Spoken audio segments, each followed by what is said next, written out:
Hey, Drew here, and I have to say I really missed Your Honor last week. They took the week off, and now that they're back, they're in the middle of the pandemic, and I'm sure some of you will probably point to the fact that there was a little bit of inconsistency in the way that this show portrayed the pandemic. Like it brought it up and then really only showed one juror wearing a mask for the entire episode. I suspect that some of this has to do with the fact that TV series like this one, you assume when you watch it that that's the order it was shot in that sequence, but actually a lot of the time these shows are shot out of sequence. So I imagine that like some of the scenes at the restaurant and some of the other scenes where it just seemed as though the pandemic wasn't going on, I feel like those scenes were probably shot earlier in the process, and then when they were cutting everything together, it just puts a little bit of inconsistency in the show. But I feel for the most part that the show handled the pandemic pretty well, because as much as like it is a part of our daily lives, I think when we watch TV, a lot of us would just like it not to intrude too much. We'd like to be able to just focus on the dramas in the show and not think about how the pandemic has, in the short term, hopefully altered our daily lives. But putting that aside, I thought this was a very strong episode. It was the culmination of a lot of the themes of the season.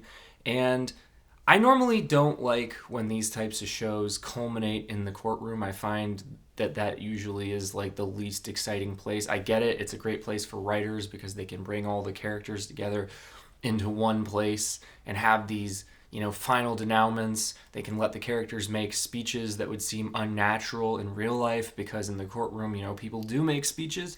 But for the most part, I'm just not a huge fan of it. I feel like there's been so many courtroom dramas that it's a little bit played out. But I like what they're doing here because they're taking it from a fresh perspective. From the perspective of a judge. I don't think that's really something I've seen before. And, if there has ever been this type of show done from the perspective of a judge, I mean, normally it's done from the perspective of a defense attorney or a prosecuting attorney or a family member of the defendant. But in this case, to see it not just from the perspective of a judge, but from a judge who has a vested interest, I think that's a really unique twist. And the way that this is going down, it's super fascinating to watch because we know that we should be rooting for the prosecuting attorney played by Mara Tierney. We know that we should be rooting for the Baxter boy who murdered Kofi Jones so brutally to get justice. We know that we should be rooting against the Baxters, and we should be rooting for Lee and the other people who have worked so hard for justice. And yet we find ourselves sympathizing with Michael because it's his shoes we've been put in. And I think if this show was from a different perspective, we might not be willing to accept some of the things that it's telling us, or some of us might not be willing to accept the things that it's saying. But because we're watching this story about this person who is going to manipulate the justice system, manipulate the vulnerabilities he knows are there, the way that it treats minorities versus the way that it treats someone like the Baxter boy, I think that because we're looking at it from his perspective, we accept it a little bit more because we know that he's going at it from this perspective of how do I do things that I know are wrong to protect my son, Adam. And I think it's pretty obvious from this episode, particularly with the scene where Bryan Cranston had this very, very emotional reaction. Michael had this very emotional reaction when he found out that Adam got into NYU. You see his love and his relief for his son in this scene. I think it's pretty obvious that he's going to sacrifice everything for Adam, and then Adam's going to end up dead at the end of it anyway. I think that's where the show is going. But I don't know. I'm just suspicious that that would be a pretty interesting character arc, although it would be a little bit of a cliche. Still, I thought that this was a very, very strong episode. I think that some of you in the comments, one person in particular, have complained that we don't get to see Michael grappling enough with what he's doing, with the horrible decisions that he's making, that we get to see him making lots of power plays, but we don't really get to see him agonizing over it. But I think that this show, it is there if you look for it. It's just not that we have these scenes where he just sits there and says, "What have I done? What have I done?" We have these scenes such as the scene where he's talking to this juror who he's going to eliminate because he knows that she thinks that the defendant is guilty, that he's getting her off the jury for that reason. that he's manipulating the system to get her off the jury. During this scene, to me, the way that, Bryan Cranston's acting told the whole story. You didn't need a separate scene where he's just agonizing over what he's doing, because you can see it in this scene if you're looking for it. The way that he talks about how she would do anything for her daughter, and he's obviously talking about his son and how he will do anything for him, and how ethics, everything else goes out the window when it comes to Adam and protecting him, essentially, is what he's talking about. I think that the character of Fiona McGee, played by Maura Tierney, she's an interesting character. I think that she clearly has a flair for the dramatic, the way that she pounded her hand against the judge's stand in order to simulate what happened to Kofi Jones. What happened to Kofi Jones, obviously very upsetting. They made the decision not to show it when it initially happened. And to me, though, the way that they talked about it here, they really showed you the desperation of it and the horror of how brutal it was and how awful it would have been for him to die that way. And I think that that was probably the appropriate way to handle it. We didn't need to see it. I think that having the aftermath and having it described in this way was probably the appropriate way to handle it. And it definitely leaves you with a very, very sick feeling when you see Michael trying to get the person who's responsible for this off. And you see clearly that Fiona really, really cares about this case. And it'll be interesting to see if we get a little bit more insight into her outside the courtroom, the way that we have into Amy Landecker's Detective Costello. It'll be interesting to see if they kind of explore what motivates her and what her basic philosophy of justice is, in a similar way that we have to the other characters such as Lee and Michael and, as I mentioned, Detective Costello.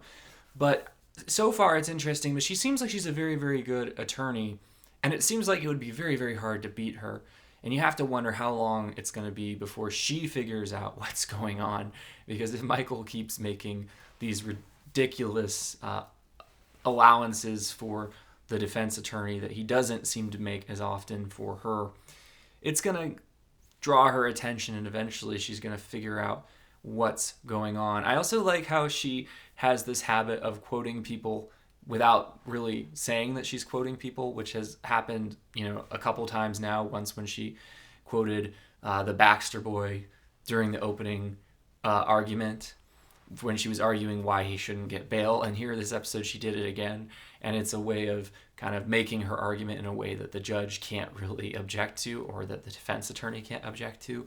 But it also shows, again, her flair for the dramatic. So I think she's an interesting addition to the show for sure. Again, Jimmy Baxter this episode is constantly pressuring Michael to, just throw out witnesses. And obviously he does not understand the level to which Michael has authority and the level to which he does not have authority to throw out evidence and to tell the jury to disregard stuff. And it's interesting, though, to note during this scene, this was one of those great Bryan Cranston monologues that, he just nails, where he, basically explains how he's going to manipulate the jury into going along with what he wants, how he's going to get them to trust him, and how he's eventually going to use that trust against them to get them to do exactly what he wants them to do. And this was an interesting scene because I think it goes to what the show has been about a lot of the time, which is how the justice system, it privileges these people in authority. It gives people like Michael a lot of discretion. And there's dangers in that because people will trust them. And if they have bad motives for whatever reason, and obviously this is an unusual case. I doubt most judges would, be trying to manipulate a jury for these reasons, if this has ever happened, honestly. But it's still an interesting situation where you can see how much power a judge has and how much discretion they have and how this could affect the outcome of trials in negative ways. And it was a very good monologue, I thought. It was a very interesting monologue that gets to the heart of the themes of the show. Lastly, let's talk about Adam. I don't want to, but we have to. Oh man, what a dumb character. So clearly he's gotten in way over his head, and I think that, this is probably the weakest aspect of the show is the coincidences with this character, how he has put himself in this position where He has confessed what he's done to one woman he's dating, and the other woman he is dating is the sister of the person who he killed. So he's really not thinking through a lot of these decisions. But now he's in this position where Franny knows what he's done, and now she's upset with him because he is breaking it off with her. So this is, just not a good situation. Like I said, I think Adam's going to end up dead before the show is over. I kind of am curious to see if Fia is the one to do it, if she finds out, because she has a lot of the pieces of the puzzle already. She knows about his inhaler and a lot of other aspects.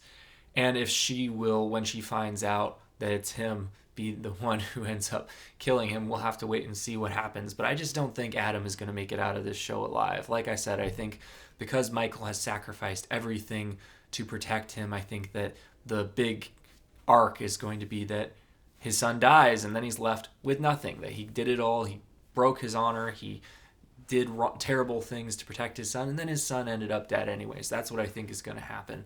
But I do think that, we're seeing a little bit more evidence as to what might have happened to the mother. We know that she took pictures of people and then would go talk to them to explain to them. And it seems like maybe she took a picture of someone that she shouldn't have. And how that's going to play into the last 2 episodes, I don't know. But I bet there's going to be a great twist in the offing. So I'm really enjoying this show. Really looking forward to the last 2 episodes. I'm hoping they wrap it up with a bow, though. I don't really want a second season of this. I know that it's advertised as a miniseries, but that hasn't stopped HBO from making second seasons of a lot of things lately. But I really think that it would just be nice to have a one and done here, because I've really enjoyed this, and I'd hate for them to gum it up with a lackluster and unnecessary second season. But I could be wrong. Maybe they'll find more ways to mine this story. But what did you think? Let me know in the comments. If you're interested in seeing my upcoming reviews of other shows, please consider subscribing. And as always, thank you for watching.